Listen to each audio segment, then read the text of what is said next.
السلام علیکم دوستو، ترکی کے موجودہ صدر رجب طیب اردگان اکثر اپنی تقریروں میں 2023 کا حوالہ ضرور دیتے ہیں۔ وہ یورپ بالخصوص جرمنی سے اتنے خوفزدہ کیوں نظر آتے ہیں؟ یہ ایک ایسا سوال ہے جس کی تہ میں اترے بغیر ان باتوں کا جواب تلاش نہیں کیا جا سکتا۔ انگلینڈ سے موصول ایک رپورٹ میں ان واقعات کو بطور خاص زیر بحث لایا گیا ہے۔ اس رپورٹ کا ذکر میں اپنے ناظرین سے شیئر کرنا چاہتا ہوں۔ جدید ترکی کے معمار کمال اتا ترک نے مغربی طاقتوں سے مل کر 1923 میں ایک ایسے 100 سالہ معاہدے پر دستخط کیے جسے تاریخ میں معاہدہ لوازن کے نام سے یاد کیا جاتا ہے۔ اس معاہدے کی روح سے خلافت عثمانیہ ختم کر دی گئی اور تینوں بر اعظموں میں موجود خلافت عثمانیہ کے اثاثوں اور املاک سے بھی دستبرداری اختیار کر لی گئی تھی۔ 2023 میں یہ معاہدہ خود بخود اپنی مدت پورے ہونے پر ختم ہو رہا ہے۔ یہ معاہدہ لوازن جنگ عظیم اول کے فاتح قوتوں نے آپس میں ہی طے کیا تھا اور دستخط کمال اتا ترک نے کر کے مہر تصدیق ثبت کر دی۔ اس وقت صورتحال یہ تھی کہ فاتح قوتیں ترکی کے بڑے حصے پر قابض تھیں۔ ان قوتوں میں سے برطانیہ نے وہ خطرناک اور ظالمانہ شرائط معاہدہ لوازن میں شامل کروائیں جن کی روح سے ہاتھ پاؤں باندھ کر ترکی کو یورپی ممالک کا محکوم بنا دیا گیا تھا۔ ترکی اگلے 100 سال تک اس معاہدے کو نبھانے کا پابند قرار پایا۔ اس معاہدے کے چیدہ نکات درج ذیل ہیں۔ خلافت عثمانیہ فوری طور پر ختم کر دی جائے، سلطان اور ان کی فیملی کو ترکی سے جلا وطن کر دیا جائے، خلافت عثمانیہ کی تمام املاک اور اثاثے ضبط کر لیے جائیں جس میں سلطان کی ذاتی املاک بھی شامل ہوں۔ ریاست ترکی مستقبل میں ایک سیکولر ریاست ہوگی اور اس کا دین اسلام، خلافت عثمانیہ اور اسلام سے کوئی تعلق نہیں ہوگا۔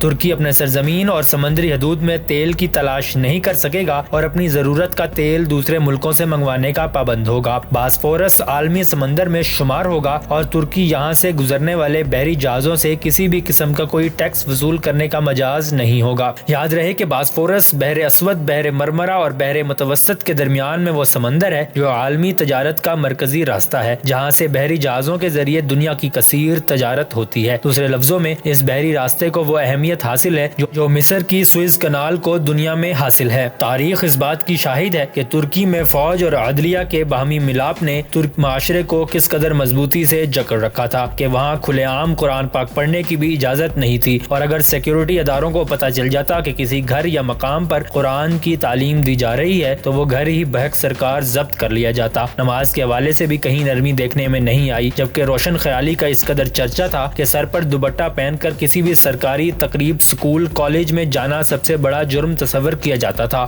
اس سخت گیر معاشرے میں طیب اردگان سے پہلے وہ 3 بار اسلامک ذہن رکھنے والی سیاسی جماعتوں نے عوام کے ووٹوں سے حکومتیں تو بنا لی، لیکن یہ حکومتیں عدلیہ اور فوجی بیوروکریسی نے مل کر ختم کر دی اور اسلامی ذہن رکھنے والے افراد کو مشق ستم بنا ڈالا۔ طیب اردگان کا وجود یقیناً ایسے ترک معاشرے کے لیے ایک نعمت کی حیثیت رکھتا ہے جنہوں نے ایسے سیکولر اور سخت معاشرے میں نہ صرف اپنے وجود کو برقرار رکھا بلکہ ہر سطح پر سیکولر روایات کو آہستہ آہستہ ختم کر ڈالا۔ اسی سال 15 جون کو ترکی میں جو ناکام فوجی بغاوت ہوئی تھی اس کے پیچھے بھی امریکہ سمیت یورپی ممالک تھے۔ اس بغاوت کا محرک طیب اردگان جیسے اسلامی ذہن کے عوامی لیڈر کو گرفتار کر کے کیفر کردار تک پہنچانا تھا۔ جس طرح مغربی ممالک نے مصر میں صدر مرسی کی حکومت کا تختہ الٹ کر وہاں ایک امریکی پٹھو مصری جرنیل بٹھا دیا اور مرسی کو عدالت کی جانب سے کبھی سزائے موت اور کبھی عمر قید کی سزا سناتی گئی۔ مصر کی فوجی بغاوت کو ایک مثال بنا کر ترک معاشرے میں ہونے والی تبدیلیوں کا جائزہ لیا جا سکتا ہے۔ یہ تو اللہ تعالیٰ کا کرم ہوا کہ عوام کے شدید رد عمل کی بنا پر ترکی میں فوجی بغاوت کو کچھ اس طرح کچل دیا گیا کہ تاریخ میں اس کا ذکر ہمیشہ کے لیے محفوظ ہو گیا، اور دنیا نے دیکھا کہ جب عوام کسی نظریے یا عوامی لیڈر کا تحفظ کرتی ہے تو ٹینکوں، توپوں اور جہازوں سے لیس فوج بھی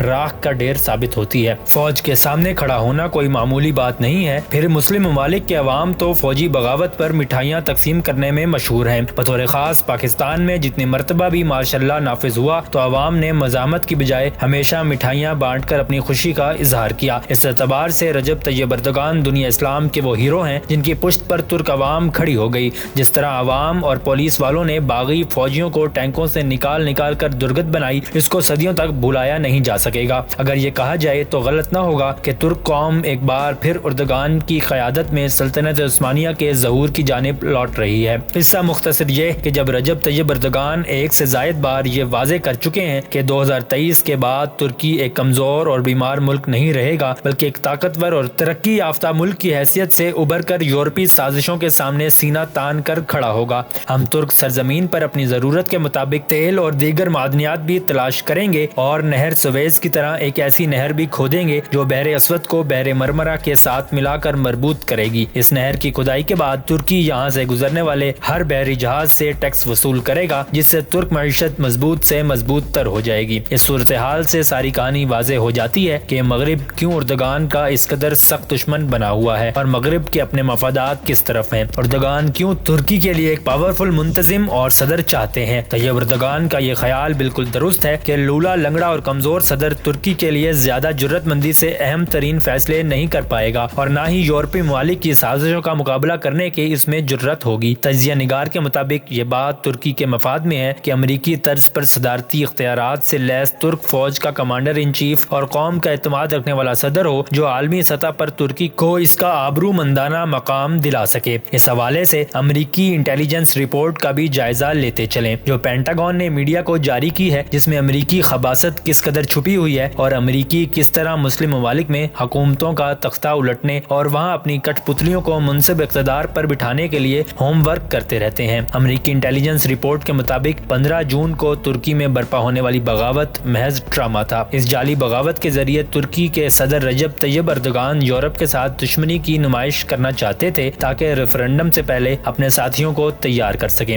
رپورٹ کے مطابق اردگان یورپ کے ساتھ اپنی دشمنی کے مسائل کو اٹھا رہے ہیں تاکہ عوام کی توجہ ریفرنڈم کی جانب مبذول کرا سکیں، جبکہ اردگان کا کہنا ہے کہ یورپ ان کے ملک کو اپنے اتحاد میں اس لیے شامل نہیں کرنا چاہتا کہ وہ عیسائی حکومتوں کا اتحاد قائم رکھنا چاہتا ہے۔ امریکی محکمہ دفاع کے سابق افسر مائیکل رابن کا کہنا ہے کہ صدر اردگان اپنے ساتھیوں کو ریفرنڈم سے مسلح کر رہے تھے کیونکہ انہیں ریفرنڈم میں شکست کا خوف تھا۔ جہاں تک اس امریکی انٹیلیجنس رپورٹ کا تعلق ہے، دنیا نے اپنی آنکھوں سے عوام کو فوجی بغاوت کچلتے ہوئے دیکھا، جبکہ طیب اردگان تو کسی اور مقام پر مقیم تھے جہاں بمباری کر کے انہیں ہلاک کرنے کی ہر ممکن کوشش کی گئی، لیکن جسے اللہ رکھے اسے کون چکھے۔ اگر یہ کہا جائے تو غلط نہ ہوگا کہ طیب اردگان جیسے عظیم لیڈر دنیا میں بہت کم دکھائی دیتے ہیں۔ ان کی عوامی مقبولیت کو دیکھ کر ایرانی انقلاب کی یاد تازہ ہو جاتی ہے، جس میں امام خمینی نے شہنشاہ رضا پہلوی جیسے امریکی پٹھو کا بستر کچھ اس طرح گول کیا تھا کہ اسے دنیا میں پھر کہیں پناہ نہیں ملی۔ بہرکیف یہ سازشیں ایک طرف تو دوسری طرف ترکی میں ہونے والے نظام حکومت کی تبدیلی اور صدر کے اختیارات میں توسیع کے حوالے سے ہونے والا عوامی ریفرنڈم ترکی کے موجودہ صدر جناب اردگان نے 51.4% ووٹ لے کر جیت لیا ہے۔ اس ریفرنڈم میں کامیابی کے بعد اردگان کو کابینہ کے وزراء، سینئر ججوں کے چناؤ اور پارلیمان کو برخاست کرنے کے وسیع اختیارات حاصل ہو گئے ہیں۔ نئی اصلاحات کے تحت ملک میں وزیر اعظم کا عہدہ ختم کر دیا جائے گا، اس کی جگہ نائب صدر لے لیں گے۔ اس طرح ترکی کے موجودہ صدر رجب طیب اردگان 2029 تک ترکی کے صدر رہ سکیں گے۔ قدرت نے ایک بار طیب اردگان کی شکل میں ایک مضبوط اور توانا آواز سلطنت عثمانیہ کے آمین ترکی کو فراہم کر دی ہے، جو اندرونی سطح پر بھی اپنے اچھے کارناموں کی بدولت گزشتہ ایک عشرے سے مقبول ترین عوامی لیڈر کی حیثیت سے پہچانے جاتے ہیں۔ اللہ تعالیٰ نے انہیں اتنی جرت بھی عطا کر رکھی ہے کہ وہ امریکہ، جرمنی، فرانس، برطانیہ اور اسرائیل جیسے طاقتور ملکوں کی آنکھوں میں آنکھیں ڈال کر بات کرنے کا ہنر بھی خوب جانتے ہیں، بلکہ عیسائی اور یورپی ممالک کی تمام سازشوں کا تنہا مقابلہ کرنے کی صلاحیت رکھتے ہیں۔ حالیہ ریفرنڈم میں کامیابی کے بعد اردگان 2029 تک ترکی کے صدر رہیں گے۔ قدرت نے انہیں یہ موقع فراہم کیا ہے کہ وہ امت مسلمہ کی آواز بن کر ایک بار پھر سلطنت عثمانیہ کی بنیاد رکھیں، جس کے پلیٹ فارم پر تمام اسلامی ممالک نہ صرف اپنے مسائل حل کریں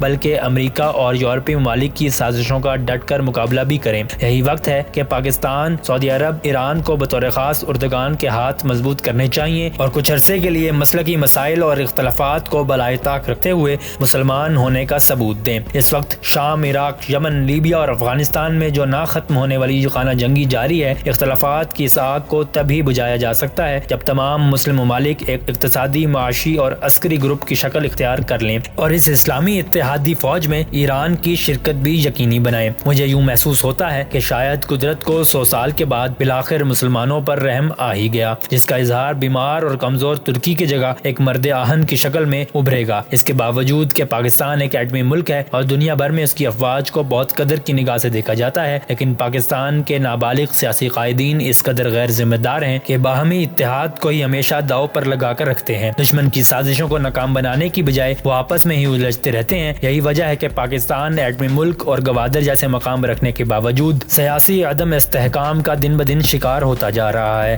جو انتہائی تشویش کی بات ہے۔ ہے۔ ناظرین، خدا تعالیٰ سے میری دعا ہے کہ پاکستان کو بھی نڈر، بہادر، جرت والے اور سیاسی بصیرت رکھنے والے لیڈر عطا فرما۔ ناظرین، یہ تھی آج کی ویڈیو۔ امید کرتا ہوں آپ کو یہ ویڈیو بہت پسند آئی ہوگی۔ ہمارے چینل برین سٹوریز کو سبسکرائب کریں اور ہماری اس انٹرنیٹ فیملی میں شامل ہو جائیں۔ ناظرین، اپنی رائے کا اظہار نیچے کامنٹس میں ضرور کیجیے گا۔ آپ سے ملاقات ہوگی انشاءاللہ اگلی ویڈیو میں۔ تب تک اپنا خیال رکھیے گا۔ رب راکھا۔